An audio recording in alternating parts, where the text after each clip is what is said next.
I'm perfectly fine. It's just the season 1 finale of Psycho-Pass. The extended edition. So technically episodes 21 and 22 or episode 11. I have been so excited to get to this point, especially after the last several episodes where we've seen Akane just become more of her own person and become more badass and just kind of taking charge of the situation when Ginoza's falling apart and Kogami is left and Mikishima's out on the loose, and it's just all been building up to this finale, and I'm super, super excited for it. But I'm always very nervous around the end of a season, even if it's a series that continues on into multiple seasons, because it is like it's the end of an era. You end one chapter, one chunk, especially in a multiple season show, and you move on to the next. So I will say first and foremost, just some housekeeping things. One, I realize I asked the moderators, be like, is there anything I need to watch in between seasons 1 and season 2? And they're like, no, not in between seasons 1 and season 2. I don't want to know anything beyond season 2, season 3. There's been people try in the comments to like tell me something about season 3. I don't want to know yet. Please don't tell me. Let the moderators and I will discuss that. The mods know what's to come and they'll keep me up to date. So don't worry. They've got me. I'm in good hands. But I do recognize that next season is only 11 episodes, which kind of makes sense. It's like half of this season.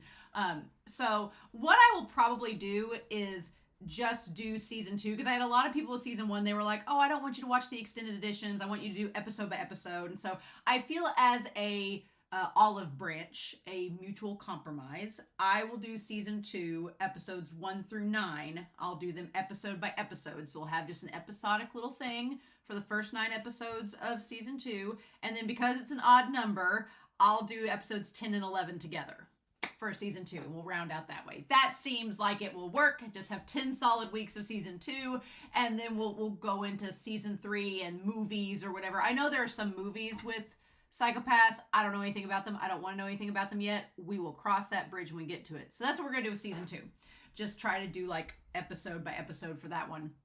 And so the discussions may or may not be as long. Who knows? But that'll give me some more time to work ahead and record ahead as well, which will help my schedule.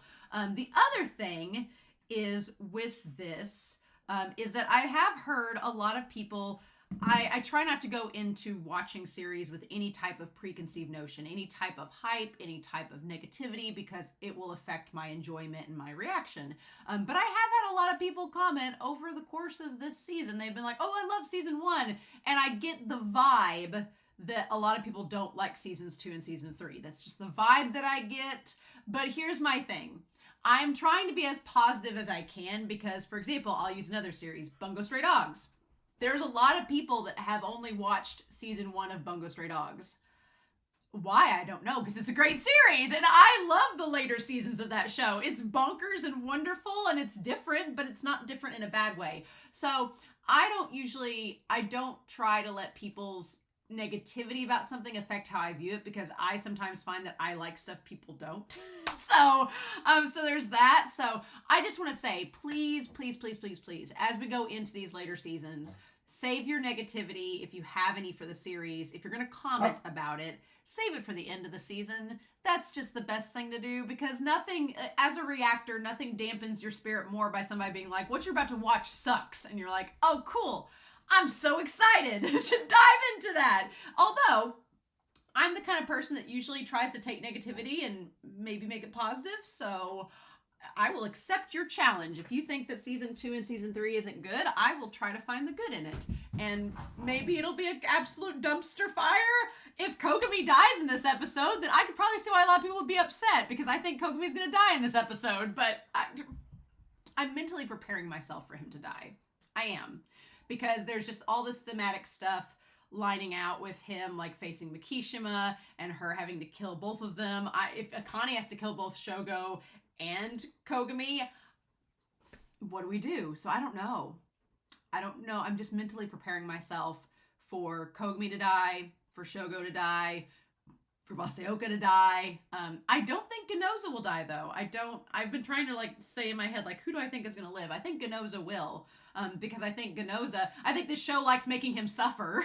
I think this show likes making Ginoza suffer. So they would take Kogami and Masaoka away just to make Ginoza sweat more before they would kill Ginoza. Right? So I don't know.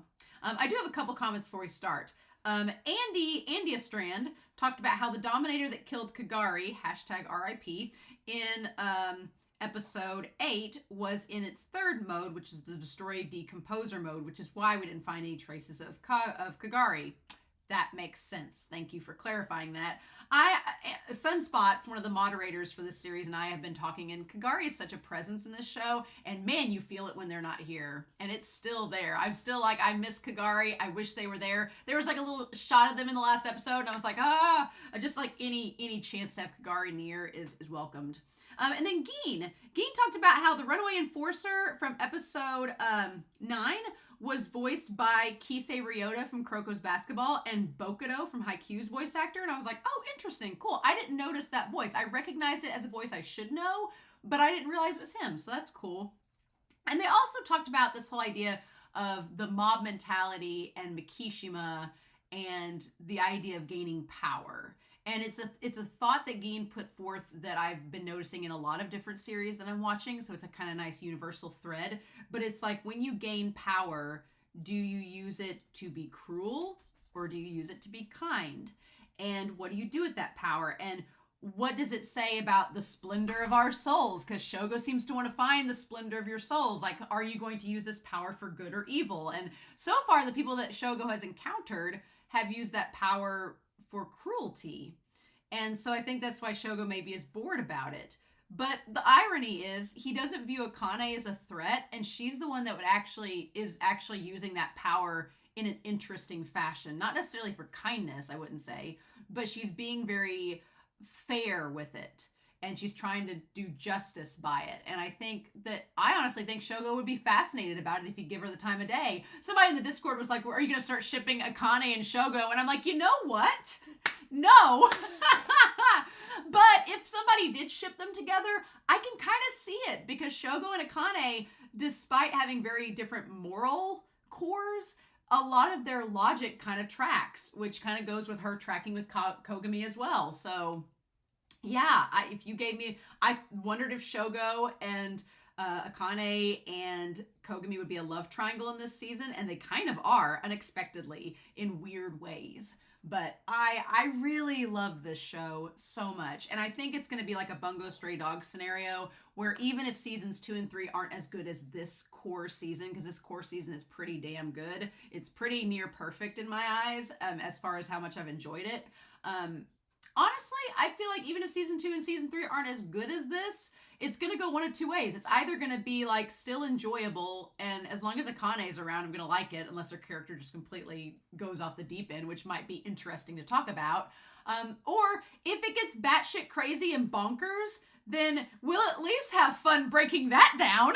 So I almost have more fun sometimes breaking down really batshit stuff, because I'm like, okay, what is happening? And I almost get more enjoyment out of that than something super hardcore serious that demands like a literary scholar's analysis. But the nice thing about this show is it kind of is both. You can have fun breaking down how crazy it is, but you also can have fun just, analyzing it or viewing it simply, or ship with it, whatever. But yeah, the idea of, do we use that power for cruelty or kindness, and how do we interpret that? And we've seen a lot of different figures with authority, whether it's the chief, whether it's the Sybil system, whether it's Shogo, whether it's Kogami.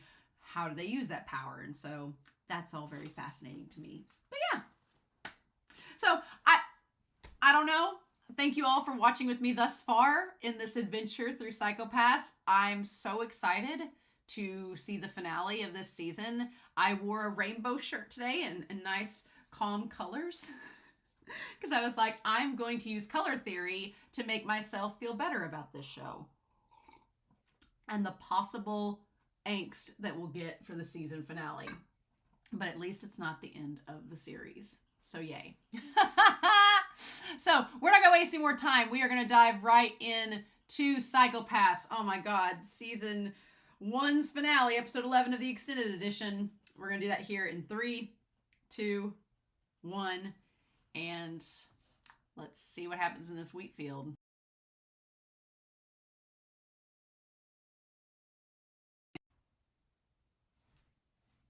Okay. Okay, I'm done fangirling. No, I'm not, but this was Okay, here's the thing. This was an amazing season finale. It was amazing. And it was really, really good. And it leaves you with this bittersweet feeling about Kogami and Akane. And I'm like, there's some things I'm really happy about and some things that are just so bittersweet. And you're like, And then there are some things that are so heartbreaking, like Masaoka. But then Ginoza rising from the ashes from it in this like weird dark night way. It's just, we're gonna talk all about it. And then Shogo's whole finale here, Mikishima's finale, I'm so happy with this season and I'm so pleased with it, but I think, and I'm just making a prediction, we'll see if it happens, we'll see what happens in the next season, but I think a big part of what's going to be sad is that a lot of our male characters, it's a ladies' world for season 2, which I'm fine with, but I was half expecting the new inspector coming in to be a guy. Because right now it's Ginoza. Ginoza is surrounded by ladies. It's Ginoza and Akane, and then Shion and Kunozuka. We'll talk about them. It's them, and then this new girl, Mika, I think that's her name. We'll go back to it on the scene. So it's just Ginoza's the only guy now. Kogari, Masaoka are dead, and Kogami's gone. So it's like Ginoza's the only guy. So a part of me is like, are people just mad because it's no longer a sausage fest?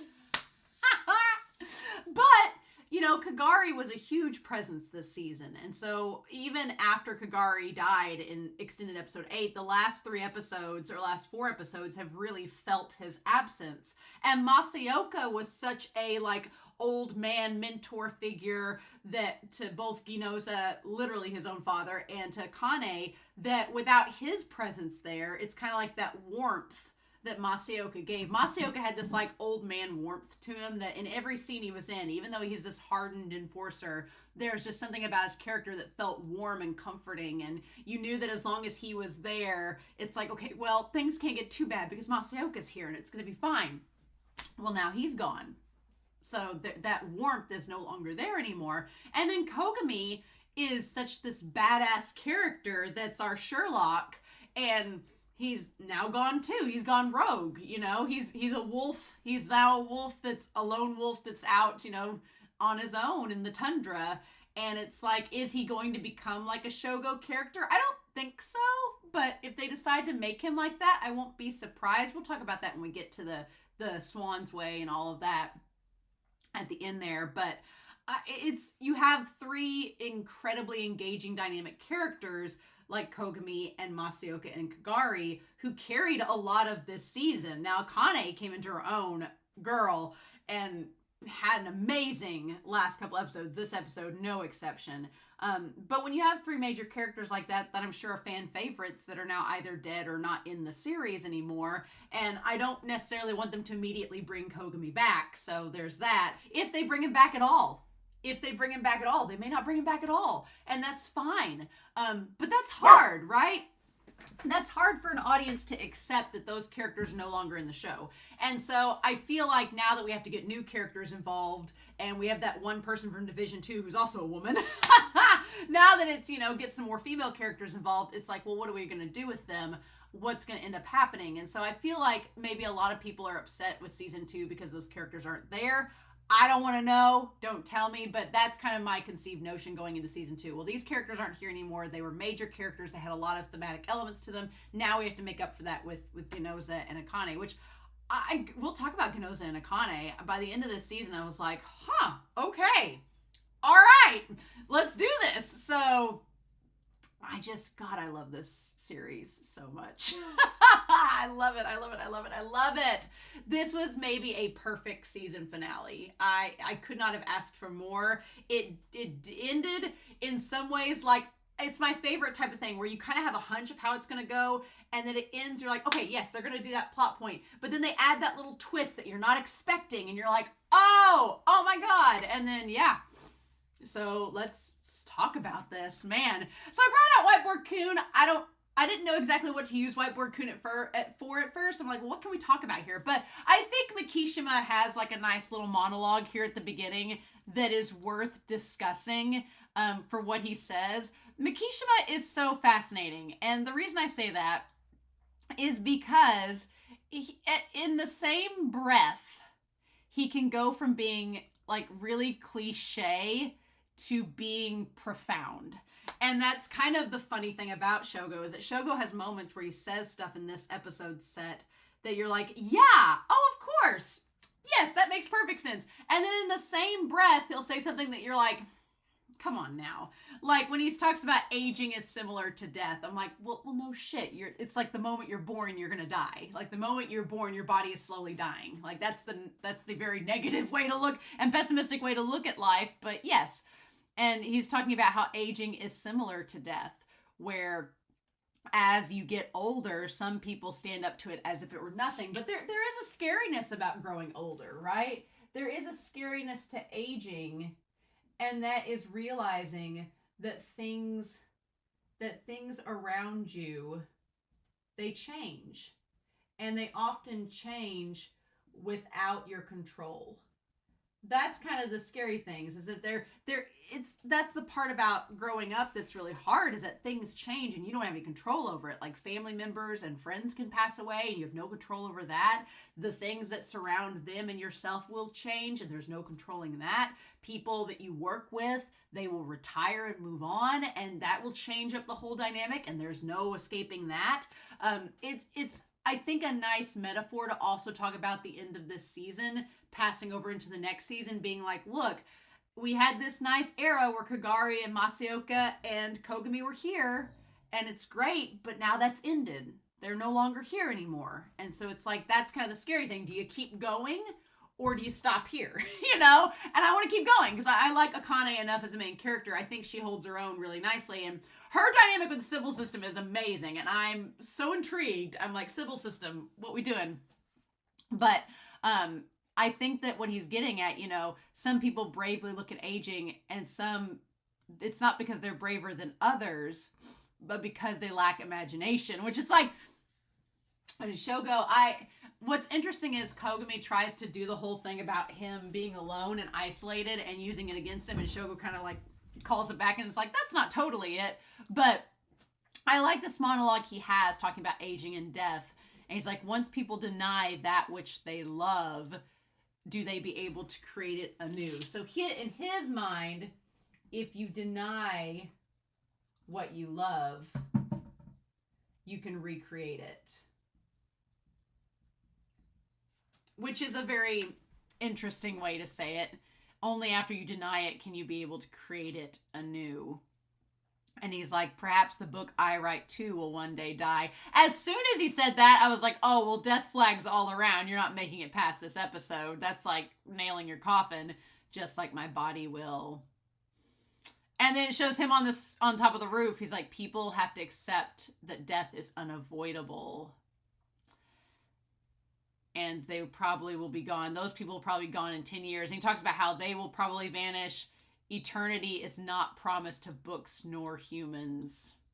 We live because we were born. I was like, you and Aaron Yeager would be besties. You guys would be totally best friends. You could have Aaron in your book club. It'd be great.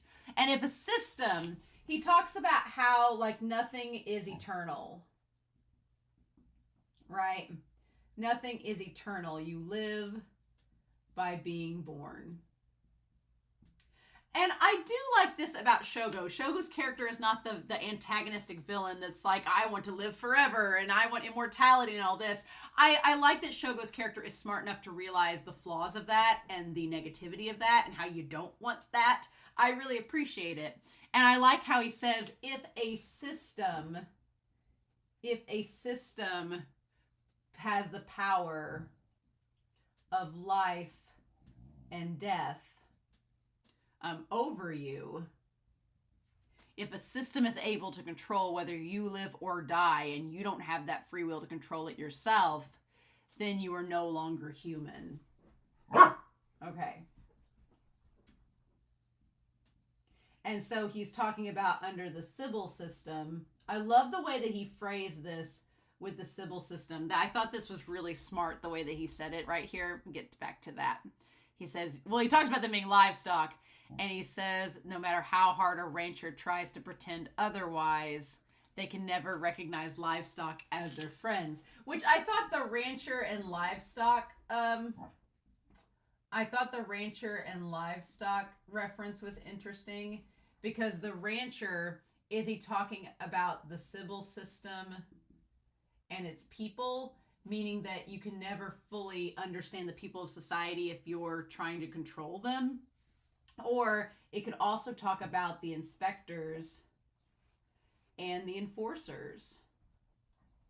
Which there's an interesting dynamic there, because if he's talking about the Sybil system not being able to understand the people that it's controlling, yeah, I would agree with that, because the Sybil system's not human, right? Even though it's using human brains, it doesn't have the same soul that a human does. It's weird, right? It's weird because you're like, well, but it's thinking and it's making its own conclusions, but it's like, does it have a soul? Is it equatable to a human? But then if you look at the inspectors versus the enforcers, he's like, well, there's no way. He kind of has like that Ginoza mindset where he's like, an owner can never, treat its dog equally like itself. He's like, an inspector could never love an enforcer.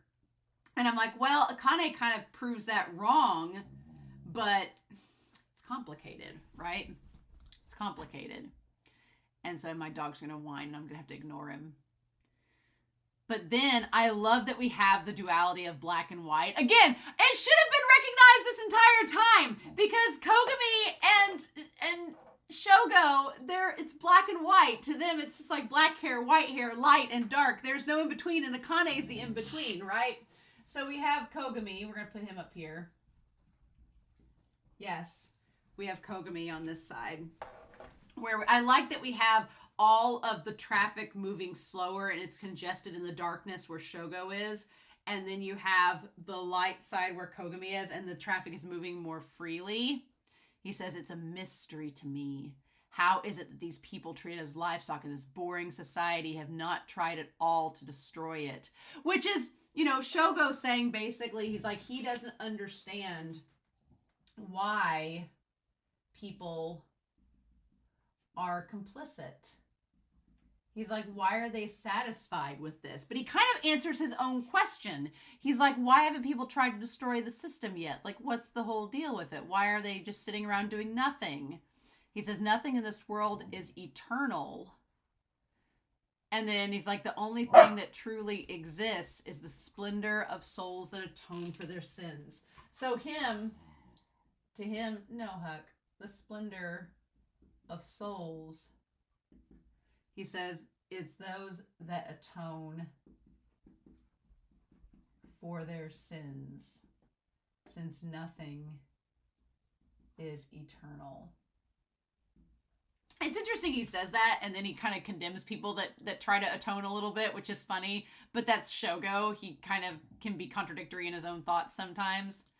And God, I love the idea that, well, I guess we'll talk back about this when he comes back to it. But he's like, why are people so complicit?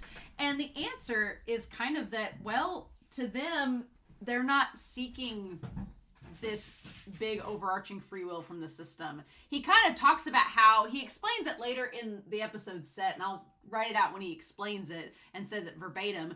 But he talks about how people are just satisfied with the system choosing their own serenity for them. And I'm like, yeah, that's why they're not rebelling against the system, because they're happy with the status quo. The status quo is serving them fine. That's why they're not rebelling against it.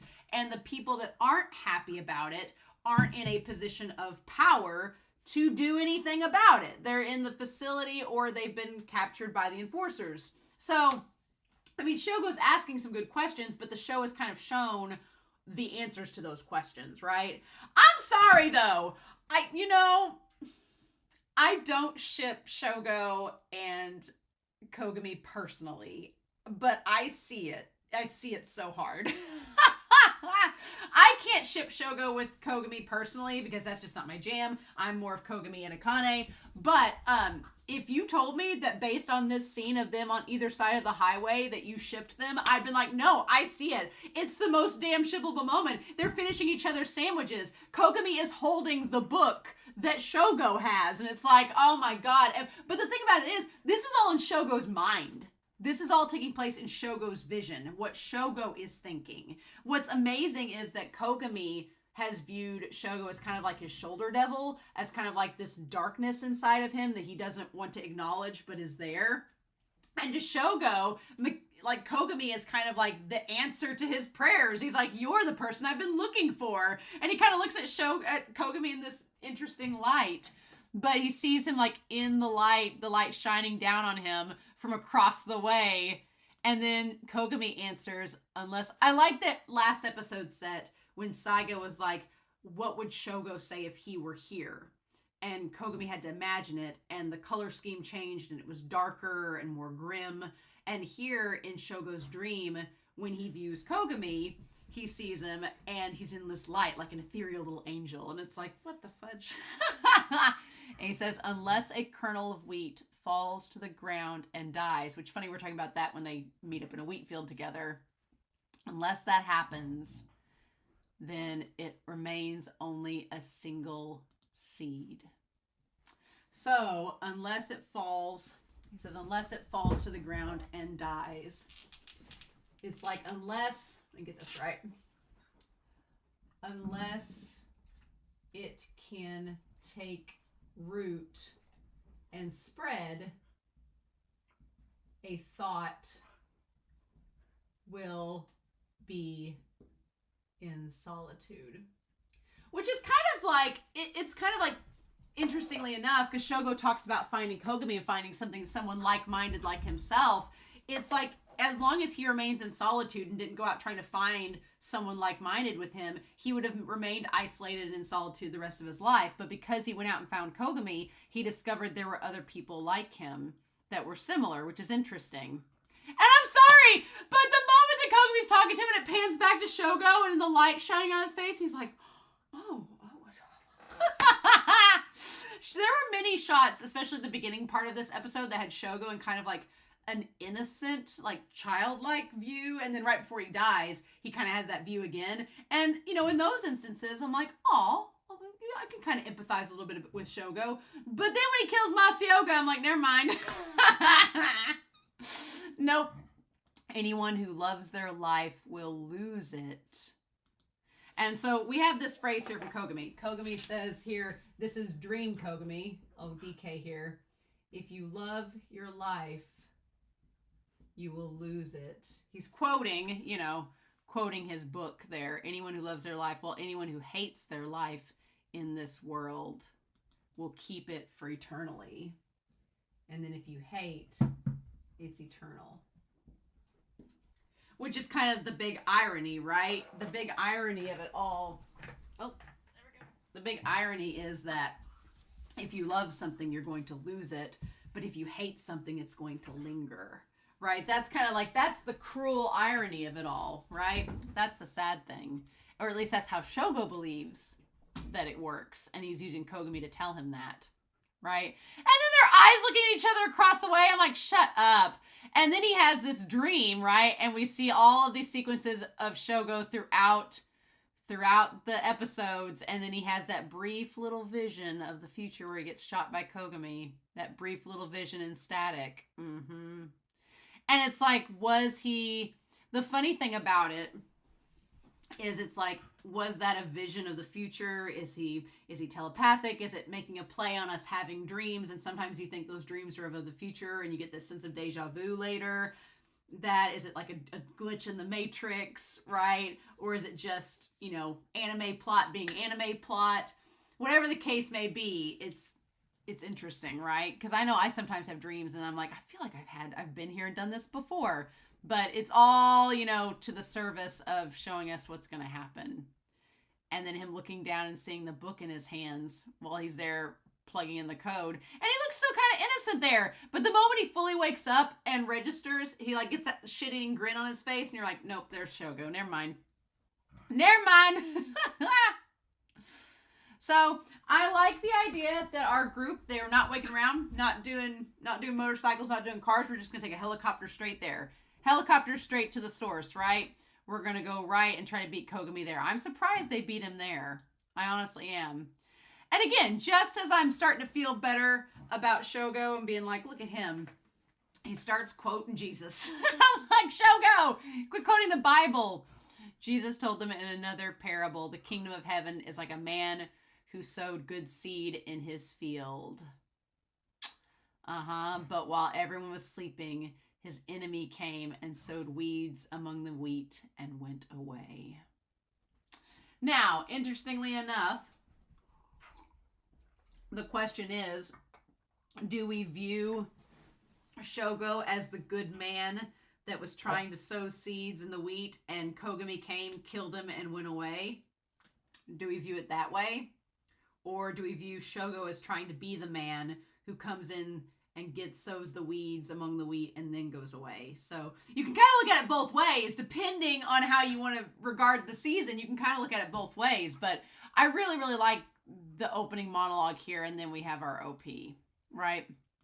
It's pretty great. Yeah.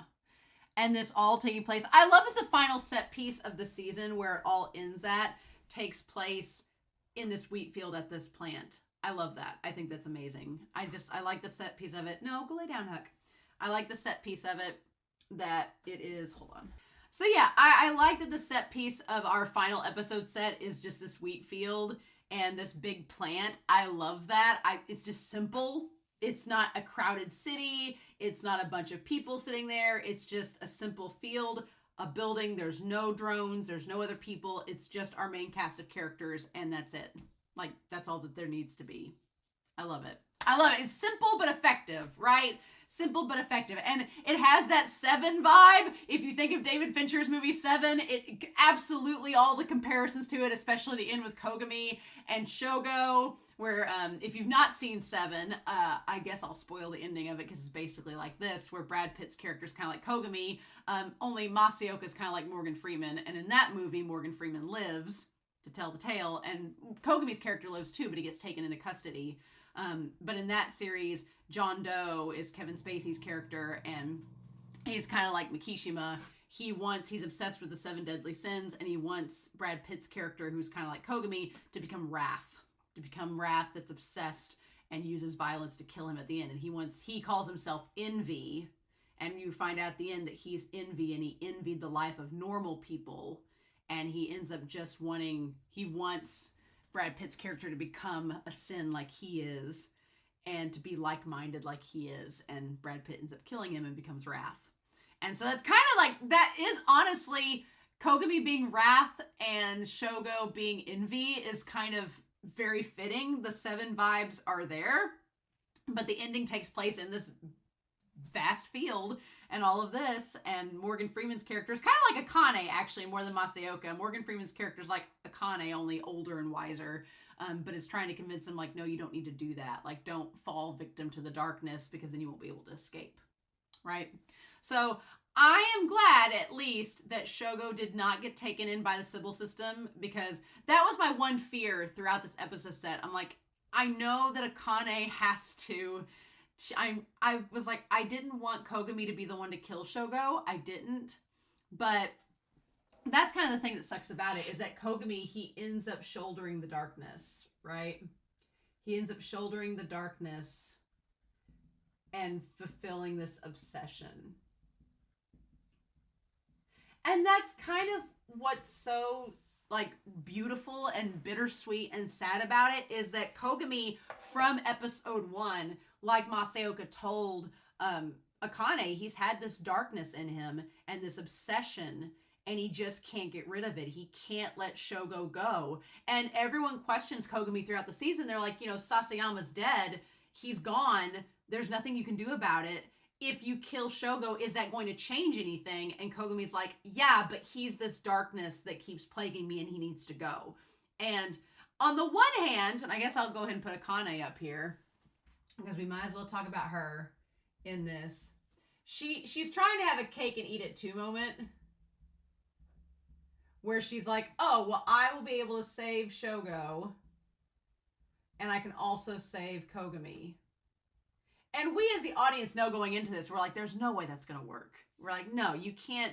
I kept waiting. I'm glad Kogami didn't die. I'm glad he didn't. I don't know if I ever want to see him again in the series, though. We'll talk about it when we get down to it. But I'm glad he didn't die. But in the same vein, I'm like, Akane was kind of pursuing this pipe dream. She's like, she wanted to save Kogami, but because he had dead set decided to kill Mishima, it's like there's no way he could live in Japan under the civil system. And that's why I think at the end he's on the boat leaving the country. He's getting out because he's finally free. He has the opportunity to leave the country and go away from the civil system because he just can't live in that environment anymore. It's just not, he's kind of outside the system. He's not a part of it anymore. He can't be a functional member of it. And Akane is bound and determined to slowly kind of maybe change the system from within. And Kogami just doesn't believe in that. He can't do it. And I like that. I like that he kind of Kogami doesn't compromise his character at all in this season, which is great. But Akane doesn't either, which is great. We'll talk about her. But that was the one thing I was afraid of, is if they took Shogo in, he was going to get assimilated into the brain, into the civil system. And, you know, as much as I don't like Shogo as a person, I kind of didn't want that to happen. So she wanted to have her cake and eat it too and save Shogo and Kogami, but that's not how it can work. It's like, you can't. I thought she was going to kill Shogo. Honestly, I thought if push came to shove, she was going to kill Shogo, but Kogami didn't let her do that. And the thing that's so frustrating is that she never got to communicate to Kogami what the deal with her in the civil system was, that she was like, I'm going to take him in exchange for your life. Now, we know that Kogami wouldn't have liked that. He would have been like, no, I'm not going to let you do that, because he doesn't want her to compromise her ability to live within the system, and possibly change it. So it's one of those things where you know it wasn't going to work out. I'm just glad Kogami didn't die. I guess by the end of it, I was like, enough death has happened. I don't want him to die too. But I'm honestly amazed that they beat him. They beat him to the civils. They beat him to the wheat farm and everything. And he's like, man, really? Well, you got here before me. And there is something that's bittersweet about this episode. There's so many callbacks to the first episode, especially at the very end, which we'll talk about. But it's like, the irony of all ironies is it wasn't losing her best friend that made Akane lose her innocence. That wasn't it. It was Kogami leaving that made her lose her innocence. That's the crazy thing. Because when she lost her friend, she was upset, but she still had hope. Because Kogami had made that promise to her he was going to stay a detective, she still had hope. She was like, okay, I've lost my friend and this is awful, but we can still do this. We can catch Shogo. We can do this. I can make sure that Kogami doesn't become a killer, and we can catch Shogo, give him to the civil system, and we can put all this to rest, close the case, and then do it without Kogami becoming a killer. We can do that. But the moment that Kogami, because of that obsession, the moment that Kogami leaves, it sets off this chain reaction where suddenly, because he leaves, suddenly Akane realizes, she's like, he can't come back. The civil system's not going to let him come back. And if he kills Shogo, they're definitely not going to let him come back. It's like Masaoka said, they're going to kill him. Like, Kogami leaving was, he can never come back. The civil system will kill him. They'll execute him. They'll lock him away. They're not going to let him stay an enforcer. So there's no chance for him to remain in that society anymore as long as he leaves. And then him leaving and betraying that promise to her, it just kind of sealed his fate. And I think that's what makes her lose her innocence, is that she's like, all this hope I had in you, this one person I could save, it's not going to happen. And everything in this episode was just this fleeting pipe dream of being like, yeah, I'll have my cake and eat it too and get Shogo, but I think we, the audience, know that wasn't going to happen. So it's just kind of like her trying to hold on to this lingering hope that doesn't exist anymore, and then finally having to let him go. And damn, it hurts her letting him go. Like, she still believes he's around. She still believes that he's alive at the end of it. But I think she knows, and Ginoza knows, that he can never come back. He's gone. Like, he's a lone wolf out on his own. I thought for a minute that he'd stay with Saiga, but he wanted to get out of the country and leave. So we'll talk about that when we get back to it. But yeah, so I like also that we have a lot of callbacks, like the automated factory kind of leads up to this moment of us being there, them all like trying to navigate it. It's Akane, though, when she speaks to Kogami, in this moment, and she's like, don't underestimate the MWPSB. Like, she's like, don't underestimate the power of justice and us who abide by it. Okay? Like, I love how just serious she is with him. She's like, no, she doesn't scold him. She doesn't get mad at him. She's just like, you're being ridiculous. And now she's like, because you've left, we're having to do all this. So thank you. We could have worked together and got here sooner, but glad, okay, whatever. I love this moment. I love Akane just being a badass. And Kogami likes it too, and he smiles through the lens. He's like, all right, I'm here for it. I hate it because my ship has like crumbled apart like the literal Titanic and sank to the bottom of the ocean. And it's the most bittersweet, heartbreaking thing because they're so perfect for each other. But at the same time, Kogami just couldn't let his obsession just got in the way of it working out. And it's like, right? And so they decide to, see who can stop Mishima first. And she's like, I'm going to save you too. And it's like, she wanted to save him and she just couldn't. I hate it, right? And so I like that they work on getting the security transferred, and Kunozuka's like working on getting the power supply down so that they can get to him. And I like that she says, if Kogami's crime coefficient is over 140 and the eliminator is activated, don't shoot him and call me in instead. And she's like, I can do this. Leave this to me. And I see the whole thing with the paralyzer on the Dominator, I thought was going to backfire at first. I thought that she was going to get to the point where she cornered Kogami, and it was a call back to the very first episode where she had the option to kill Kogami or stun him or kill the person that was the target. She doesn't kill the person that was the target, and they end up going to rehab.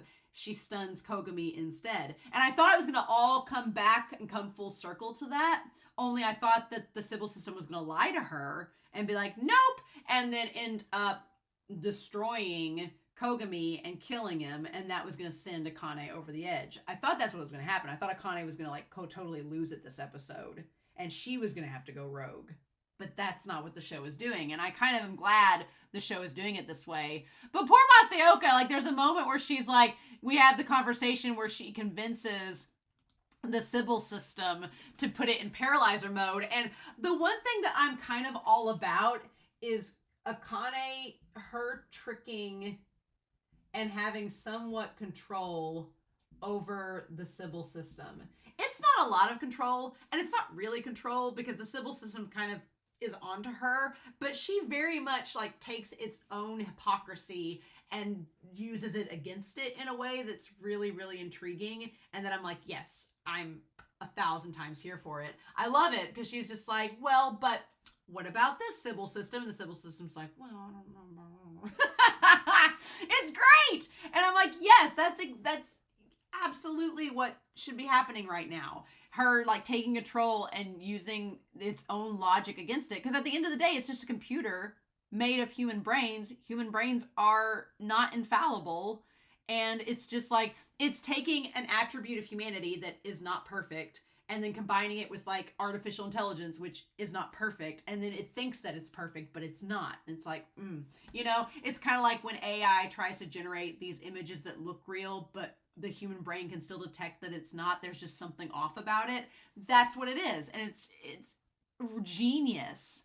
And I love that she's like, well, if you don't do this thing that I want you to with the enforcers and the dominators, then I guess we'll just have to use regular weapons. And who knows what could happen with regular weapons. You can't control those, so Mishima might end up being killed by them. And the Sybil system is like, what? Well, I'm kind of all for it. I'm kind of all for Akane staying behind and trying to trick the system. And I get and this is sort of an Attack on Titan reference. It's not a big spoiler, but in one of the seasons, there's a character named Shadis. And Shadis tells some of the younger soldiers that he's working with, he's like, there's a status quo, and he's not, he tries to stand up to the system, and the system rejects him. And so Keith tells the other soldiers, he's like, I want you to just become part of the system, but keep in your mind and your hearts how you really feel about changing the system. And at one point, you may get high enough to where you have the authority to do that. And then you take your stand, and then you make the change that you see fit. But until then, kind of go with the flow till you're in a position of power where you can actually make a change. And that made me think of Akane in this episode set, where I kind of like that she stays behind with the Sybil system, because, yeah, there's a part of us that would want her to go rogue and kill Shogo and save Kogami and run off with him and they can have sex and have a great time together. There's a part of me that ships that and wants it. But that's not, overall, what's the sustainability of that? And I think it's more noble and it's better for her character to say, no, I'm going to stay here, learn everything I can about this stupid Sybil system, and let it think that I'm working with it. And behind the scenes, I'm going to make it to where if it's not me, someone else one day will be able to stand up to the system and destroy it. She's like, I'm going to make it to where I understand the system enough to get it to where someone else can one day wipe it out. It might not be me that destroys the system, but somebody's going to destroy it. And I want to set that foundation and get it to where it could happen. I love that. I'm like, yes, good. She's doing the job that nobody else can do, because the Sybil system only trusts her, because she's so dedicated to the sense of justice and the system itself, and the fact that there's not a replacement for it right now. Like, it's set up really well. I like it a lot. But poor Masaoka, like the moment, like I like her in there looking around at Kagari's desk, at Kogami's desk, looking around at everything and realizing that this is what I'm doing it for. She's like, come on, and her tricking the Sybil system. And then it cuts back to reality. And I do love Masaoka kind of looking over at her with concern, being like, hey, Missy, what's wrong? They did a lot in this episode set to make Masaoka and Ginoza look similar leading up to Masaoka's death. There's like little glances and things that Masaoka does with his face that I'm like, oh, that looks a lot like Ginoza. And then once Masaoka dies, Ginoza just like rises like a phoenix from the ashes and takes on Masaoka's place. And I'm like, oh my God, we're going to talk about it. I'm like, oh my God. But yes. So, but him being concerned and being like, are you okay? And she's like, oh, go ahead and test my coefficient. Go ahead and test it. I kind of also love the idea that she puts on the smile. She's like, no, it's fine. That she's asymptomatic. She's asymptomatic, like Shogo, and like the brains that the Sybil system wants. But it's almost like if she's not asymptomatic, then she has control over her crime coefficient. And what's funny is nobody else seems to really say it or acknowledge it, but it's the truth. She does. And that's kind of the irony of it all, is that she's like Mishima in that she could control her coefficient in a way that she's able to use the system. Like, she clearly manipulated the Sybil system in this episode and used it to her advantage. It's just there were factors outside of her control, like Kogami, that made it not work out the way she wanted it to. And it's like, it's so frustrating. But it's a really cool example of, you have Mishima and Akane, two characters who have similar abilities that are both kind of isolated. We talk about isolation in this episode set. They're both isolated in their own way. She's isolated because she's so dedicated to the idea of law, and her explanation of law to Kogami, a living for it, loved it.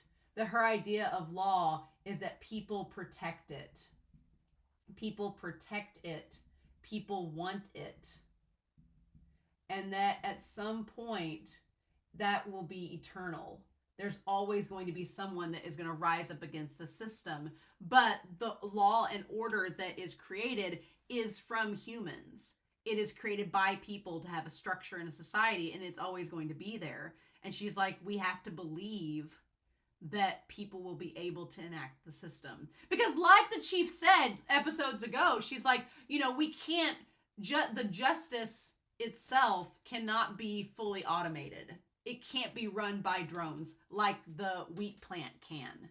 Because there's always going to be small factors that are outside of the capabilities of a machine.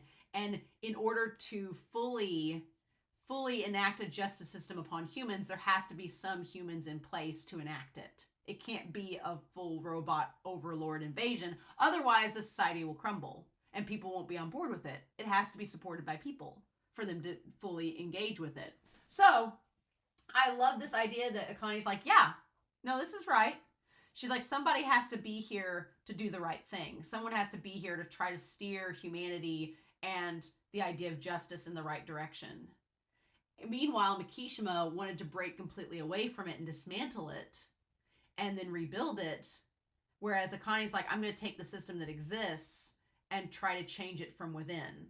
I'm going to try to change it from within. Mikishima's trying to change it from the outside, and Akane's trying to change it from within. And I absolutely love the symbolism of that. I love how it's set up. I love that she has the same ability that Shogo does. It's just in a different way. It's fantastic. And I kind of feel bad for Ginoza, because Ginoza, you know, his crime coefficient keeps rising up and up and up. And then he looks over at Akane like, you have this gift to control yours, and it's crazy. So yeah, so then we have Shogo and Kogami and them all trying to get through, and them all leading. We get that stupid bomb that he has. I hate it. And so they split up.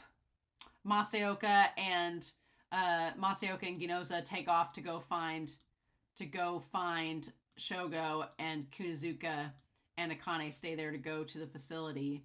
But I like the face that Masaoka, I'm going to take a picture of that. I like the face that Masaoka makes where he's like, oh, come on, Ginoza. He's like, don't let the ladies do all the heavy lifting. We got to be the one to go catch them on foot. That's our job, right? And kind of has that old sort of like, it's a little sexist like view of that sort of job and everything. And then Ginoza gives him like this face, but it's so sweet. But I'm like, damn it, show, why you make this happen?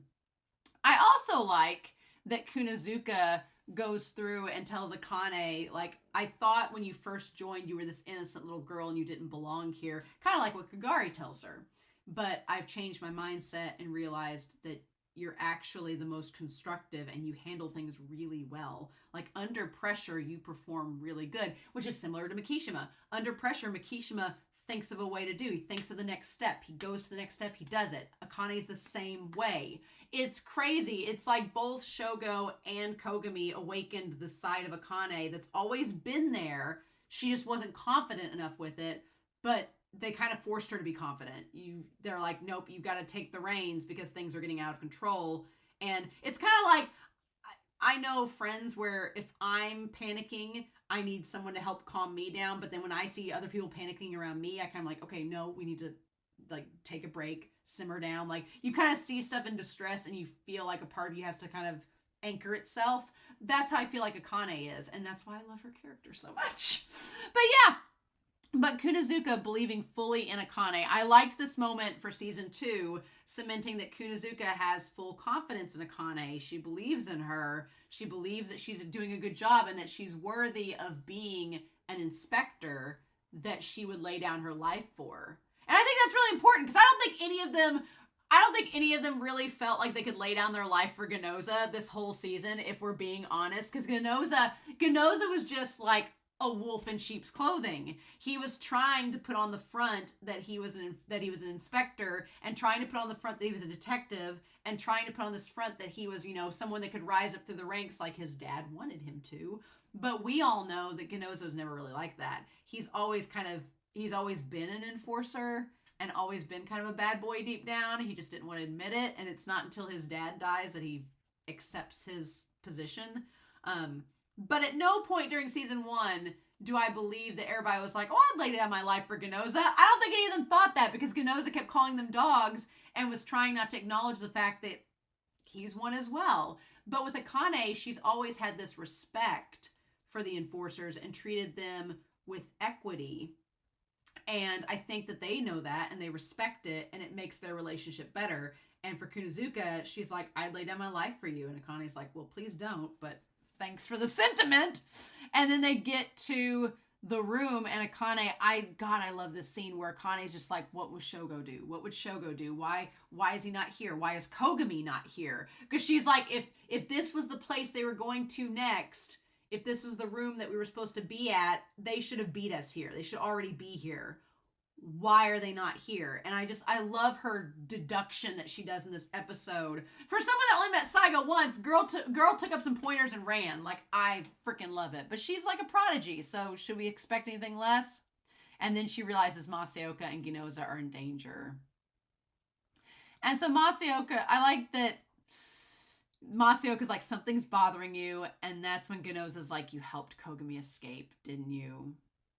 And Masaoka's like, you know exactly that I did. And again, now that we see them, they do have the same colored eyes. They both have that green hazel eye. Mm-hmm.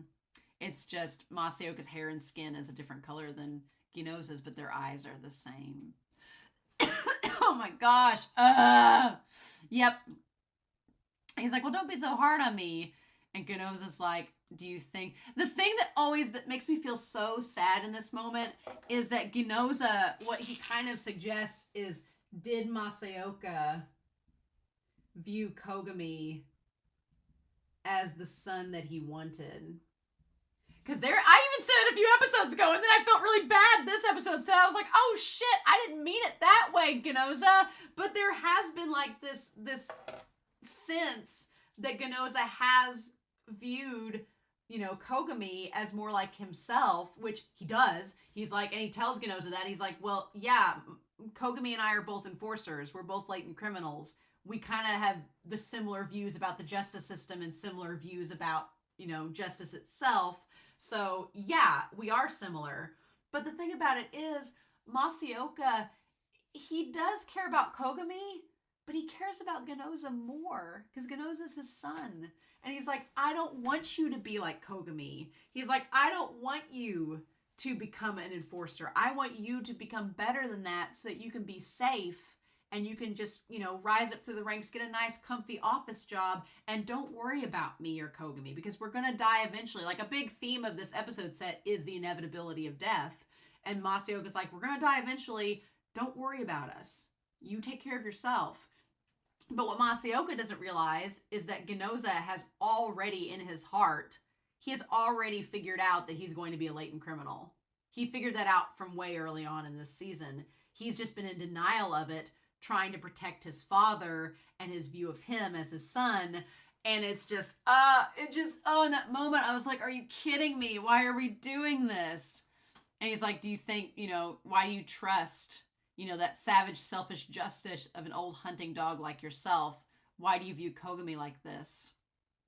And not me. He's like, am I wrong? And Masaoka, he's like, Kogami is really the one you rely on. And Masaoka's like, look, he's like, you don't think there's a chance I can capture Mishima, do you? And Masaoka's like, look, he and I are two of a kind, but you're different than me. And again, Ginoza's like, no, that's not. He's like, I'm not going on a different path from you all.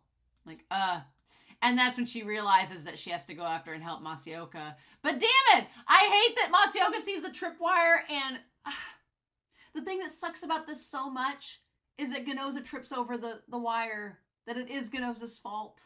That the boxes fall on him. And this all is something that Ginoza triggered. I'm a little bit happy by the end of this episode set that Ginoza doesn't seem to blame himself for his father's death, because his dad is the one that threw the bomb at the end. But I'm curious in season 2 if Ginoza's going to go back to that and kind of have second thoughts, or think that it was his fault that all of this came about. But oh my god, it's so damn sad. And then Shogo fighting Masaoka, I was like, ugh. Also, the parallels, Ginoza losing his arm, it's the same arm. He loses the same exact arm in the scuffle that Masaoka lost. Ugh. And the thing that sucks so much is that if Masaoka had just held Shogo and that bomb, game over. Yeah, he would have died, but he was going to die anyway. But he just, I hate it. He wanted to hold the bomb. Well, he could, that's the thing. He was trying to hold Shogo, but he couldn't hold Shogo and stop the bomb at the same amount of time. So the thing was, either let Ginoza die or, you know, either let Ginoza die or him die. There was no other way. It was going to be one way or the other. And he's like, are you trying to blow yourself and take me with you? And he's like, no, I'm going to... Because Shogo knows that Masaoka would save him instead. And then the glasses are destroyed. I like the glasses were just for show. He didn't need the glasses all along. How dare. He was just trying to... When he says that comment about the eyes, I was like, oh my god. Because he has his father's eyes. the moment he said he was going to throw the bomb, though, I'm like, Masaoka's going to let him go because it's his son. Oh my God. And Ginoza was ready to die. He said, do your duty and don't let go of that man. But Masaoka chose being a father over being an enforcer, and it's the saddest thing in the world. Why? Why do they make Ginoza look beautiful in this moment? Like, he's in pain. He's in pain. His face, the twisted face he makes to Kogami when he looks up at him and his father's dying in his arms and Kogami runs off to get Shogo. The look on his face there, I've got so many screenshots I'm sharing in the Discord. But all of that, like, why is it that he looks so beautiful in that moment? Like, it's the best Ginoza's looked all season, with the exception of the end of the episode set, which we'll talk about that separately. But I'm like, it's like some of the best he's ever looked, and he's in so much pain. I was like, I just wanted to stare at my screen for hours, but it's so damn sad. And if I didn't expect Masaoka to die this episode set, I probably would have cried. I got real close because it was really, really sad. And then Shogo looking like a damn cat being like, hey, I killed that father. And then if Kogami was a better aim, we could have avoided all this. If he just aimed a little bit more to the right, we would have been good, but nope. And then what kind of hurts in all of this is that the last time Masaoka sees Kogami is Kogami running after Shogo. And the last time that Ginoza sees Kogami is like Ginoza just looking in shock at Kogami, who's literally like a brother to him. And then Kogami runs off knowing Masaoka's dead. That part where Ginoza like ripped his arm out from under the box, that hurt. I felt that. I was like, oh my God. And then, yeah, Masaoka says there's nothing good about being a detective. But, oh, you're my son after all. Oh. And I like how Ginoza translates that later on. He's like, yeah, there's nothing good about being a detective or being an enforcer or anything, but somebody has to do it.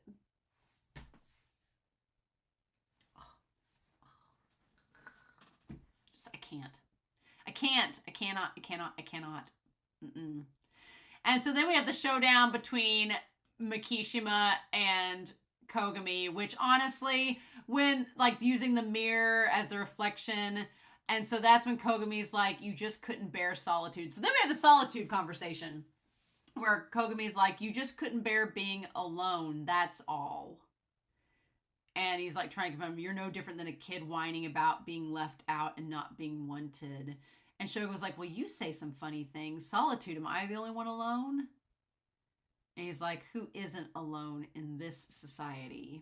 So a lot of what Shogo says is talking about how the Sybil system has created this solitude in society where you can no longer connect with people. There's no longer that sense of connection anymore. He's like, people used to get together and connect, but now they can't in the society because they're too afraid of the crime coefficient. Everybody's just kind of off in their own little cells. This is where he has the prison conversation. He's like, the time when our connection to others is the basis of ourselves is long gone. He's like, that connection is no longer part of our agency. So he's like back in the past, and it kind of makes sense now why Shogo reads a lot of books from the past, because it's talking about connections and relationships that are no longer present in this society. He's like, those connections we have with others were part of ourselves. We don't have that anymore. That's long gone. In a world where everyone is watched over by the system and lives within the system's standards, a community isn't necessary. I loved this part because he was talking about, like, he speaks some truth bombs here. He's like, you don't need a community anymore because the system gives you your sense of agency. It tells you what to do and who to be, right? And he's like, I can't be a part of that.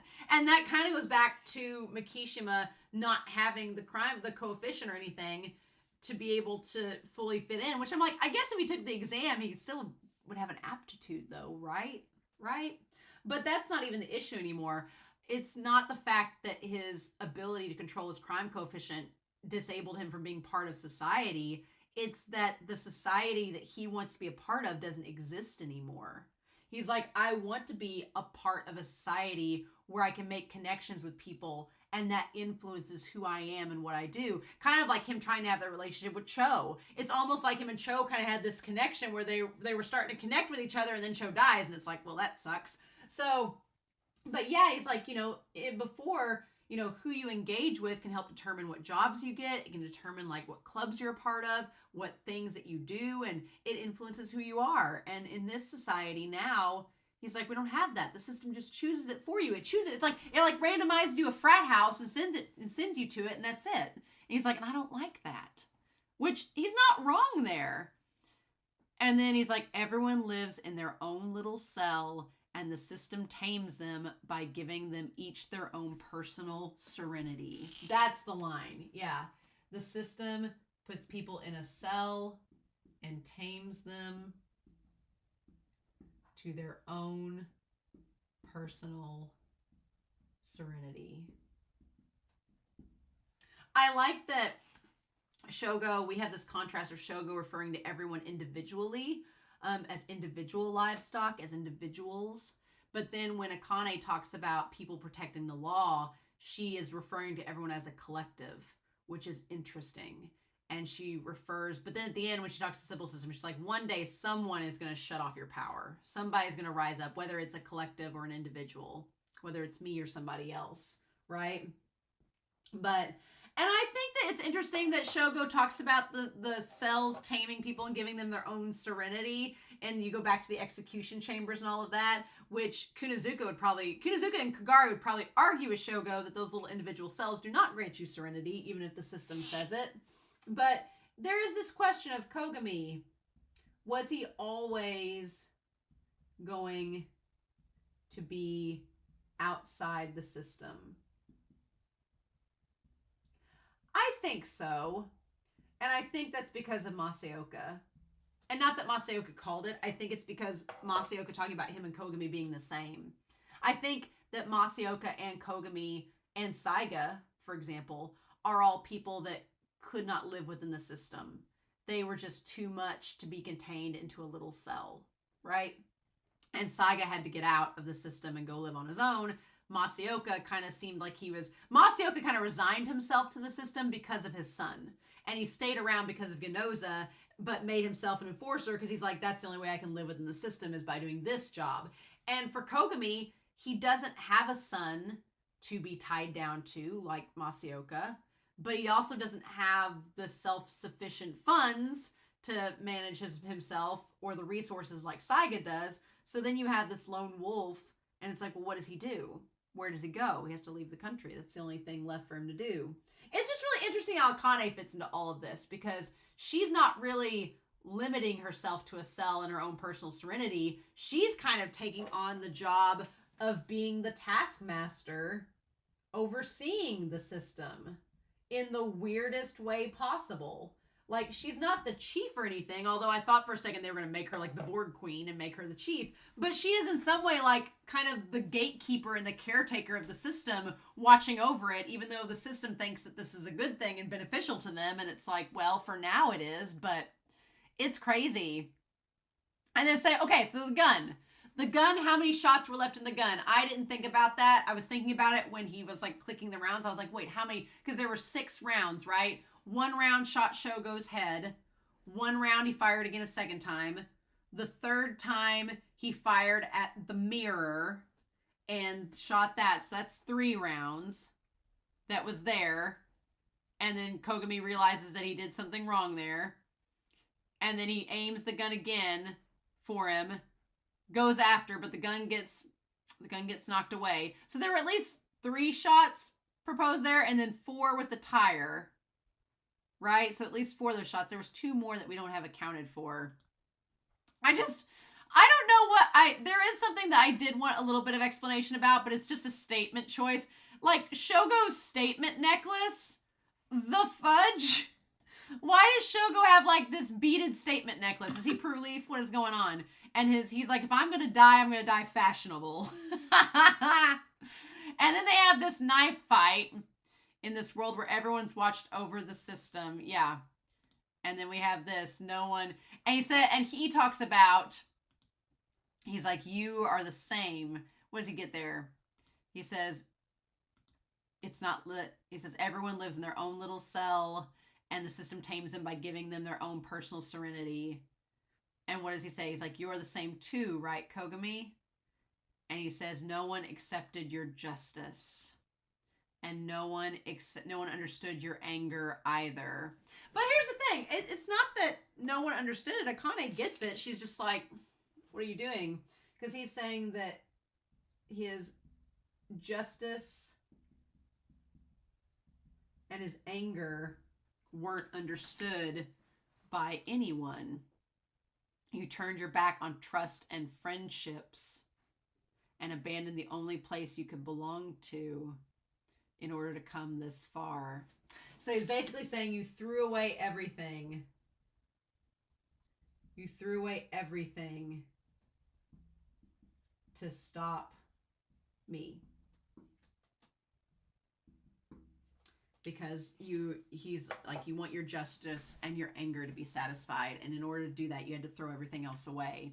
And you were willing to do that. Doesn't that make you alone as well? And you laugh at my solitude. Because he's basically saying you're exactly like me. He's like, no one understood my justice. No one understood my anger. I had to throw away all of my relationships and all of my trust, and I had to turn my back on the only place I could belong, my hometown, as he told Cho, so that I could get what I wanted. You're no different than me. You're doing the exact same thing. Oh, it's so good. And then they have the knife fight, and the moment they're like next to each other, oh my God. And he's like, I highly value someone who doesn't fear solitude. Like, they both look like just monsters and beasts at that point, like baring their fangs at each other. He's like, when he says, I value someone who doesn't fear solitude.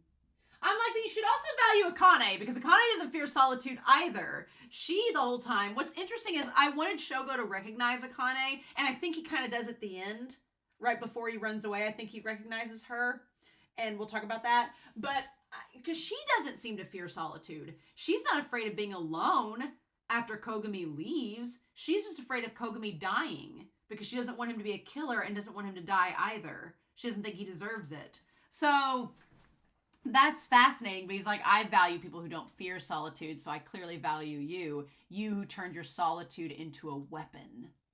Oh, I love it. And then they just get really close, and I was like, now kiss! But no, Kogami manages to get a hit on him. He manages to slash him. And it's like, is he going to go after the gun or not? And they look at each other, and then at that point, that's when Akane throws the stun grenade, and Shogo kicks it out of the way and runs off. And then she's like, Mr. Kogami, don't move.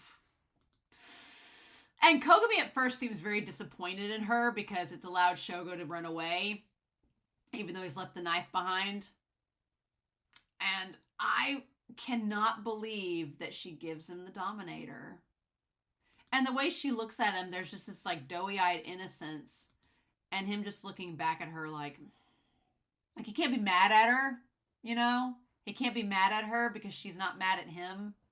But he's just like, son of a bitch, what can I do? And he throws the knife down.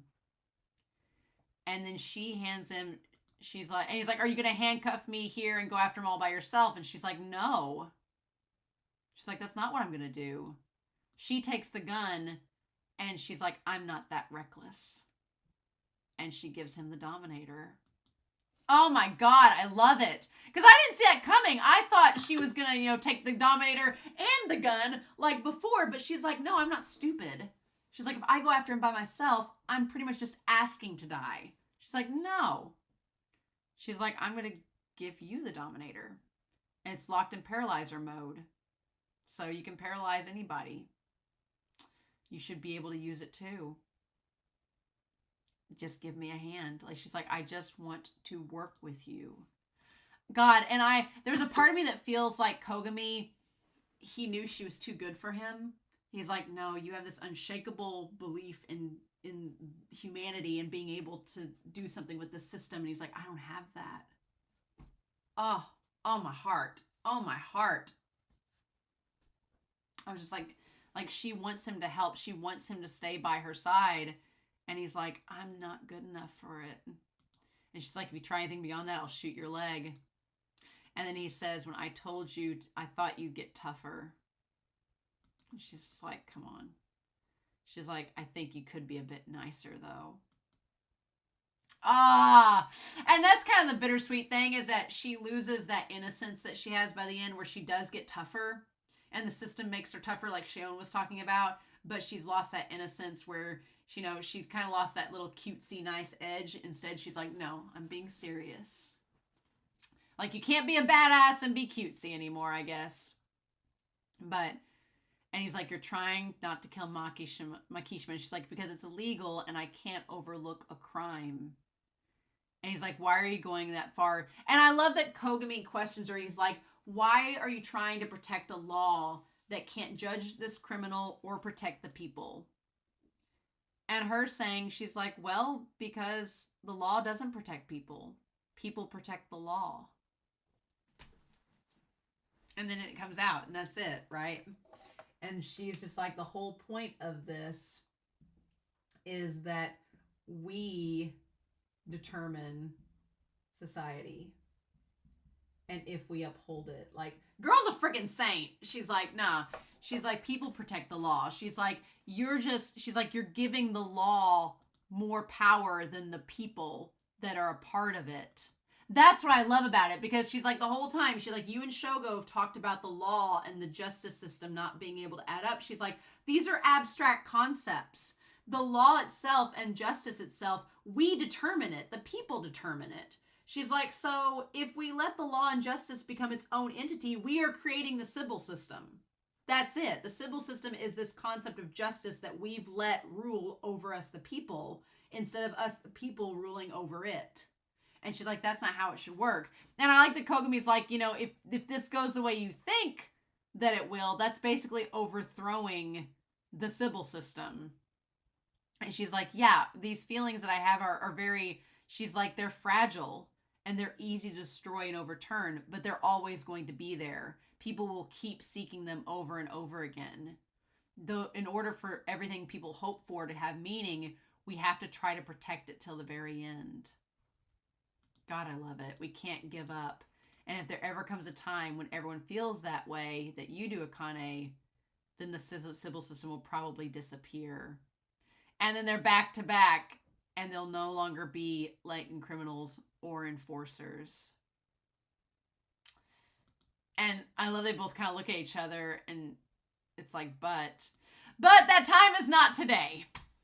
That's the thing. That time is not today. The time may come when they can smash down the system and the people will overthrow the Sybil system. They'll get tired of it and overthrow it and realize it's not what they want anymore, but it's not that day. And I think that, you know, it's that idea of time and of the essence and patience and all of that. But then Shogo just has to throw in this beautiful ship moment between them where they're back to back looking at each other. It's like, it's great. And then Shogo just has to try to take a semi truck and run over it. Kudos to also when Kogami, he tries to fire the, what does it do? The safety release. Yeah. He can't find Mishima there to use it. And that's when he notices that Akane is on the back of the truck driving away. Oh, it's great. Yeah. And he's like, Akane. And what I love about this scene is that she goes with the gun aiming for the mirror. And I'm like, she can't shoot him because he's on the opposite side. It's like a European driving car. It's on the driver's side is on the right instead of the left. And so what I love about it is she's not trying to shoot him. She just tried to shoot the tire to get him to crash. Girl. What I hate, though, is that the gun drops from her and that he gets out and stands over her instead. And I was like, are you going to shoot her? For a second, I thought Akane might die. And I was like, son of a bitch, if you make her die in this series, I'll be so mad. And he has the gall to step on her head. How dare he? And he says, I wish that you guys would stop insulting us already. So by us, I'm not sure if he means like him and Kogami, or if he's like, you're insulting us and what we're trying to do. Why can't you just let us fight? But then He tries to shoot her and there's nothing left in the gun and Kogami's running after him. Because he releases it and nothing happens. And he's like, I see. You are. I wish he would have finished that thought and said what he thought she was. Because he talks about being afraid that someone else besides Kogami could have killed him. And so I don't know if in that moment he recognizes what she is, if she has the same thing he did, or if he recognized, like, because she used a real gun, that she was more like them than he thought. I wish he would have finished that sentence. But instead, Kogami, like, he reloads the gun and she tells him no. And he carries her back like a damn Black Knight. And lays her down. Carries her back. And the last time she sees him, she tells him no. And he looks at her like, no. And the way he looks at her, he's just like, no. This is between the two of us. He's like, I don't want you getting involved. And at that moment, you realize he doesn't want her to become a killer either. And that he's like, no, this is between us, and I don't want you becoming part of this world. You have to stay on the path. He puts her back on the path, literally, and he goes off into the wilderness. He keeps her out of the forest, right? You talk about Attack on Titan. He keeps her out of the forest by going into the darkness. And I love that as the darkness falls, that's when he kills Shogo, because he doesn't want her to follow him into the darkness. It's like Death Cab for Cutie starts playing, and you're like, no. Akane's like, I'll follow you into the dark. It's so good, but I hate it. And then, yeah. And then Shogo saying, like, his mantra of everyone is alone. Everyone is empty. People no longer have need of others. And it's such a lie because they're not alone. Like, we see Shion and Kunozuka, and we see people being empty, and we're like, no, Akane is full of all these emotions, and we see people no longer needing others. That's a lie too, because Ginoza and Masaoka, we've seen through Division 1 in this season all of these examples of how Shogo's wrong. He just cannot realize it. And you can always find a spare for any talent. Any relationship can be replaced. And it's like, no, we see through Masaoka and Ginoza and all of this that that's not true. And it's just like Sasayama dying, you can't replace him. Kagari dying, you can't replace him either. It's like the concept, the label of someone might be able to be replaced, right? But those individual pieces are irreplaceable. And Shogo he never got to forge those relationships to understand the way that Kogami does, right? Because Kogami, through his relationships with everybody, he kind of understands a little bit more about Shogo, that no, those people are all different. They're all individuals. But Shogo doesn't get that. And he says, I'd gotten bored of a world like that. Oh, and like the sweat and everything and the blood. Like his blood and sweat he can see there as he like keeps moving forward. Oh my God. And the bloody handprint. But for some reason, the thought that someone other than you might kill me never occurred to me. And so, yeah, he runs away because he's like, I don't want her to kill me. I don't want that. No. And then we have the sunset and everything, and him just like staring up in the sky and smiling like this is it. He wants Kogami to kill him. And he's like, after this, will you be able to find a replacement for me? I love Kogami's answer. Where he says, well, I sure hope not.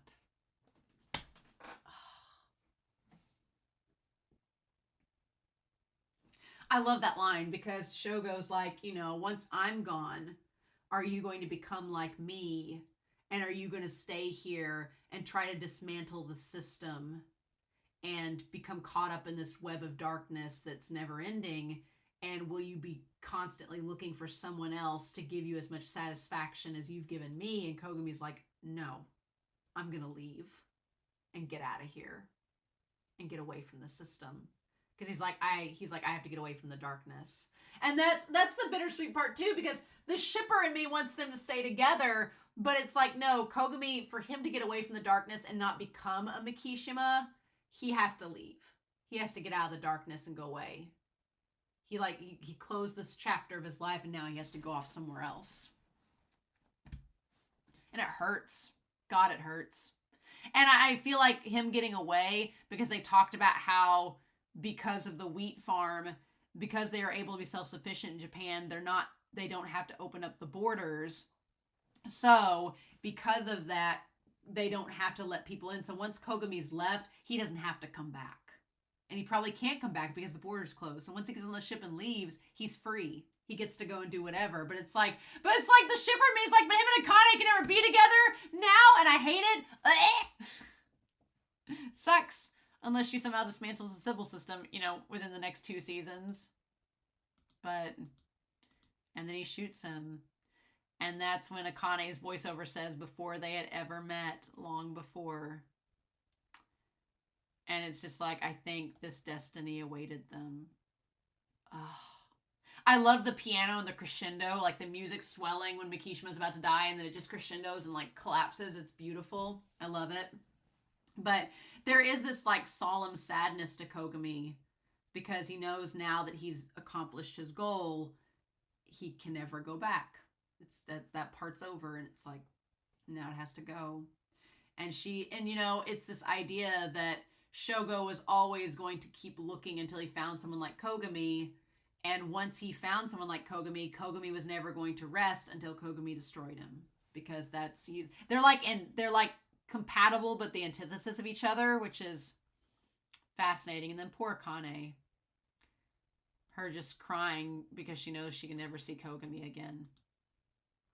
So then we have her and the brains. The brains don't seem too troubled that things didn't work out. They're like, well, the outcome to capture Shogun Mikishima was quite regrettable. They're over it. The brains were like, well, we tried. There's that. And I love that Kane's like, you son of a bitch, you don't know what I went through to try this. How dare you? And she's just like, really? She's like, am I needed anymore? She's like, are you guys going to keep me around? What's going on? She's like, why? And they're like, oh, well, no, we're not going to get rid of you. You're the only one we can talk to. There's something morbidly weird about the relationship of the brains and Akane, that they want to keep her around because they're fascinated by her. And I keep thinking they want to kill her and make her assimilate into the Borg, but they're like, no. They're like, that means, your value of existence is important to us, especially when it comes to managing the Sybil system. You're an individual of outstanding value. And Akane's like, what? You have a strong psychopath and a clear mind and judgment. Your qualities are as close to ideal as they come for serving as an example to citizens of the future.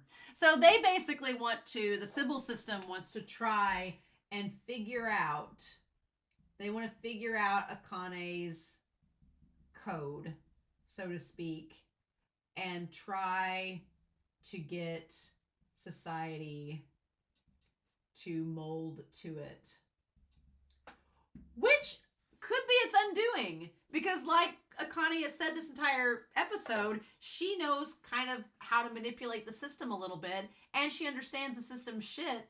It's stupid, but there's not a way to dismantle it right now effectively and safely for all of Japan. So for the time being, it is the system to be put in place. My curiosity is going to be whether or not her actions and viewpoint are going to, if the civil system tries to get humanity in Japan to try to have a similar mindset as her, is that going to eventually cause the system to crash? Because Akane wants the system to crash. She just doesn't know how to do it in a safe and effective way yet.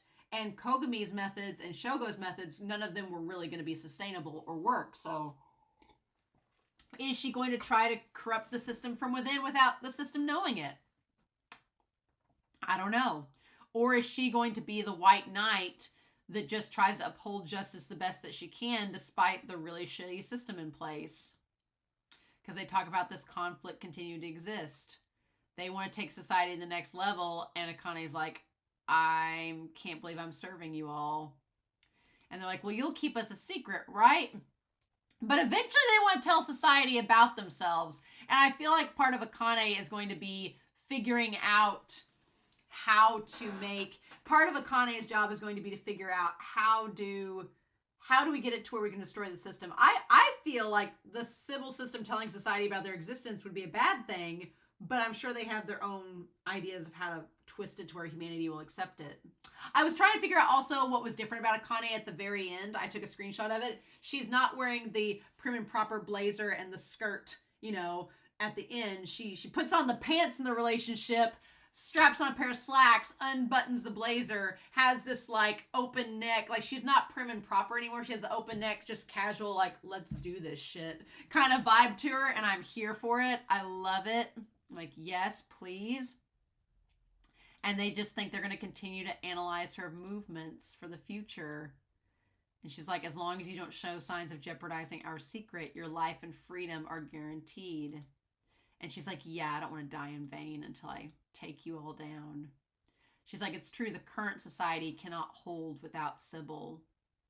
However, we feel, and they're like, well, we feel that you can trust in your respect for the law when you make decisions. And she's like, I hate this. You can just tell Akane's conflict. She's like, why do I have to be the pillar of justice in this moment, you know? And then she sees Kagari, Shion, Kunozuka, Masaoka, Ginoza, and Kogami. And I like the first, I like the doors of the police truck closing in on Masaoka, like his doors closing, right? Because he's died. But it's just the idea of what can she do from afar. And she's like, do you know the most demeaning thing you can do to the law that should be sacred? Creating and administering a law that is unworthy of protection. You shouldn't underestimate humans. We're always aiming for a better society. Someone will come to this room someday and turn off the power, and we will find a new path for sure. You guys have no future. I love it. And the civil system doesn't have an answer to that. Not directly. And then they say Tsunemori, they're like, fight, struggle, so that it will help us to evolve. Ah, I love this creepy dynamic between her and the civil system, that she's trying to take it down while also upholding it until it's able to be done. And they're just viewing her fighting and struggling as part of their own evolution. It's creepy. It's sci-fi. I love it. I'm here for it. And then we have Masaoka's grave and Ginoza at it. And he's like, my crime coefficient went up to 140. And then I love him just confessing here. And there's no longer a chance of recovery. But it's not my nature to sit around and mope in an isolation facility. Again, that idea of isolation. And he's like, nope, I'm going to become part of people. Why did he get hotter without the glasses? Can we say it? I'm here at the moment at the gravesite. We might as well say it. I'm like an hour and how long am I into this discussion? Like an hour and a half, whatever. Why did he get hotter? He just got really, really attractive. Ginoza like his bad boy streak and suddenly was instantly more attractive. I guess we have to make up for the fact that Kogami's not here. But I was like, why is he suddenly really attractive without the glasses? Like he looks great. His little smile there, like the emo hair is working for him. I'm like, what is happening? What is happening? I'm like, I think it's because Ginoza like finally just let himself go and is free. He's like, he stopped denying who he is. He stopped blaming his father for the fact that he was latent criminal. He accepted who he was and is just like, no, I'm not going to just sit around and do nothing. I decided to go back to where I used to work. You told me to take a different path. Guess I didn't live up to your expectations. I'm a bad son in every respect, aren't I? I'm like, no, that's not what he would think. And I love everybody gave him the liquor. Kogami got the keys back to the motorcycle. Oh my God. Just like, just the way he looks. I'm like, what? I'm like, how? Show what, when you make him more attractive, how does this even work?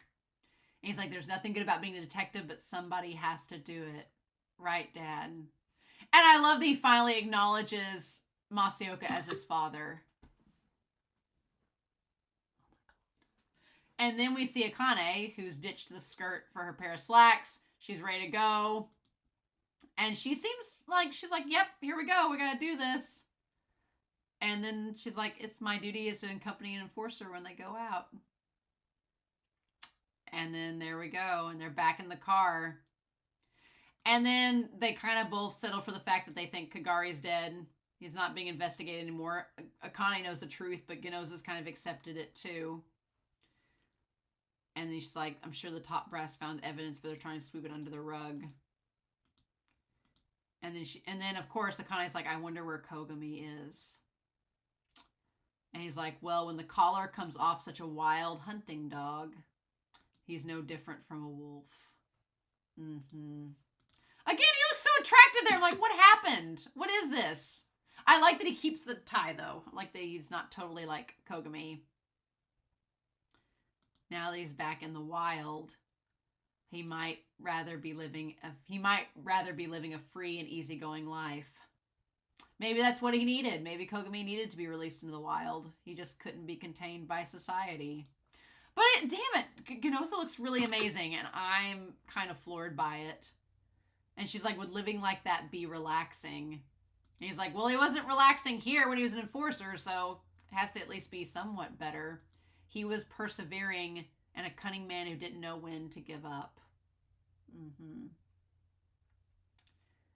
No matter how bad the situation, he'll always pull through. I like that Ginoza kind of gives her, like, you know, he's gone. We can't go after him. He's probably left the country, which he has, seemingly. He's like, but he'll be fine. Kogami will find a way to survive. That's how he always has been. He's like, I'm concerned about you, Tsunemori. And I like that she's like, what, why? And she's like, why me? And then, of course, she's like, well, you're ever the worrier, Mr. Ginoza. And he's like, fine. He's like, let's look at the future rather than the past. Which, yeah, it's like, we can't change the past. It's over. We've got to only move forward, right? And a new inspector is going to be assigned tomorrow. And she's like, it's unusual to hire a minor, isn't it? I just feel like it's such a parallel to maybe Ginoza and Kogami's conversation from episode 1. Like, it's a parallel to that. And then Kogami was worried about Ginoza, and now Ginoza's worried about Akane, and all the parallels there, like, just, But I don't think, what's different, though, is I don't think Akane's crime coefficient is going to be a concern like Ginoza's is. I think Akane has settled into this role, but there is some similarities to Ginoza in the fact that Akane is not really, she's trying to put up the facade of working with civil system, even though she doesn't like it. And that's kind of what the facade Ginoza was putting up. So it is a little bit of history repeating itself, which is interesting. But yeah. And then he's like, well, we're partially responsible for that. And that's when she's like, I want to ask you a trivial question. Where's your glasses? Why do you not have them? And then I love his answer where he's like, oh, well, I don't like how my face looks, especially my eyes. But I don't care about that anymore. Because his dad and everything. It's like, And then the best thing ever. We're at this, there's like a beach. Like Division 1 underwent a sea change, didn't it? Oh my god. And like Shu, Masa, and Shinya. Oh my god. They're all gone. I love that. Okay, they're not actually at the beach. It's a simulation. But that means the old-fashioned guys are not suited for this job. And that's kind of the thing, too. Kagari wasn't old-fashioned, but Masaoka and Kogami definitely were. And they weren't going to be able to work in this system. I just love that it's canon. I just love that Shion and Kunazuka are canon. I'm like, yes, please. Give us all the lady lovin's. I'm here for it. Here for it. And then Shion, I love her just sitting there with the cigarette. Calling them old-fashioned is a bit harsh. Couldn't we call them romantics? And then I like Kunazuka's like, is that comforting for them? Would calling Kogami a romantic be comforting? And so then sure enough, we're back to the beginning. Back again. And Tsunemori is here to see the new recruit, Mika. She looks a little bit like Akane, but a little bit different. So she's like, pleased to meet you. I just love how Akane, like, there's this kind of mature, stone cold stone-faced look that she has, like that innocent veneer is gone and it's stripped her down to being, but it seems like Akane is where she wants to be and she's doing the job that she wants. Like she seems so much more mature and in control there. And that's when we have the enforcer show up and she does the same thing that Ginoza does. It's great. But the big difference is it says the guys you're about to meet are humans just like us, but they'll deal with crimes using a criteria for judgment that's different from yours. The way she explains it is different because Ginoza was like, the people you're about to meet are not human, they're dogs, and you're going to be their owners. And Akane doesn't phrase it like that. She's like, no, she treats them with respect. And she's like, no, they're human, but they run under a different platform. Their actions might be beyond your comprehension, but trust them and at the same time be cautious of them. And then we see some people, we see obviously Ginoza and Kunozuka are one of them, but there's also some other people that exit too, right? There's at least 2 others that are there as well. That might be new, interestingly enough. And so then she gets the Dominator, Mika does. And then we see Ginoza and Kunozuka and her there. And so at the very end, we see someone sitting there with the chief. I don't know who that is with the chief, who it is. Not exactly sure. It's somebody. I don't know if it's Saiga. It's a scarf. So is Saiga there with the chief? I don't know. That would be interesting to know. And then at the very, very end, we see, past the Sybil system, we see Kogami on a ship. And he's got the cigarette and the book there. He's got the white shirt, kind of like Shogo, which is interesting. And then the book there is Swan's Way. Now, I did a little bit of research about Swan's Way. Not a whole lot. Not a whole lot is available about Swan's Way, but basically the idea is that Swan's Way is volume 1 of a 7-part book called In Search of Lost Time, which is à la recherche du temps perdu. Yep, In Search of Lost Time. It's a 7-volume story that follows the narrator's recollections of childhood and experiences into adulthood in the late 19th century and early 20th century high society France, while reflecting on the loss of time and the lack of meaning in the world. Proust began to shape the novel in 1909 and continued the work until his final illness in the autumn of 1922 forced him to break off. He established his structure early on, but even after the volumes were finished, he continued to add new material and edited one volume after another. The last 3 of the 7 contain oversights and fragmentary and unpolished passages, as they existed only in draft form at the death of the author. His brother oversaw editing and publication of those parts. So the first 4 volumes are the only ones he actually completed. The others were all fragmented. But yeah, I love the idea of like In Search of Lost Time, like this kind of bittersweetness in, you know, losing time and understanding meaning of the world and not fully understanding it entirely, right? I kind of like that that's the way we end off the season, and that's the way we end off Kogami's story. We don't really get a full closure with his character. His character's on a boat. He's going somewhere, presumably out of the country, and to be free. Now, the Swan's Way is the first of the 7, and basically it is a self-contained story about Charles Swan and his love affair with Odette, which is a swan. Also means like Odette de Crécy, and it's relatively short. It is generally considered a good introduction to the work and is set with an excerpt. And there is a little bit of details about Swan's Way, and it talks about sleeping altering one's surroundings and the way habit makes one indifferent to them.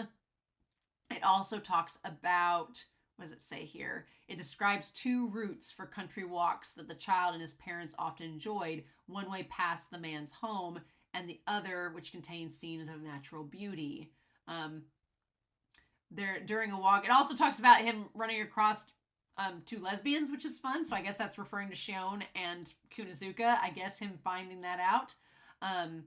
And it talks about the narrating being awed by the magic of the names of one of the persons that he meets, and discovers how appearances conceal the true nature of things, and tries to write a description of some nearby steeples. Lying in bed, he seems transported back to the places he's been at until he awakens. So I like this idea of the book representing like how things appear and then how they really are once you get past that. And then also Swan's Way talks about him befriending someone and then him being married to Odette and awed by the sight of something and strolls in public, and years later the old sights of the area are long gone and he laments the fleeting nature of places.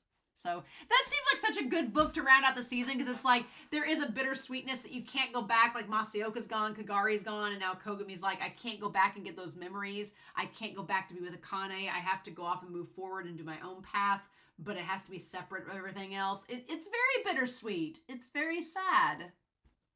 But it's like, what can we do? I'm glad that Kogami gets the opportunity to experience a society outside of Sibyl's system and hopefully be able to exist in it and have that darkness replaced with something else. Even though it's bittersweet and he will have to live on without those people he had memories and relationships of with in the past. So the other books in the series, In Search of Lost Time after Swan's Way, are In the Shadow of Young Girls in Flower, which is interesting. The Gourmantes Way, Sodom and Gomorrah, and then the last three are The Prisoner, The Fugitive, and Finding Time Again, or Time Regained. I'm curious if, I know there's only 3 seasons of Psycho-Pass, but I'm curious, there's 7 parts here, right? There's 7 parts of In Search of Lost Time, and I'm going to get on the Discord real quick because I had one of the moderators send me, they spoiler tagged several parts, so I'm not exactly sure, but there are 7 total parts of Psycho-Pass.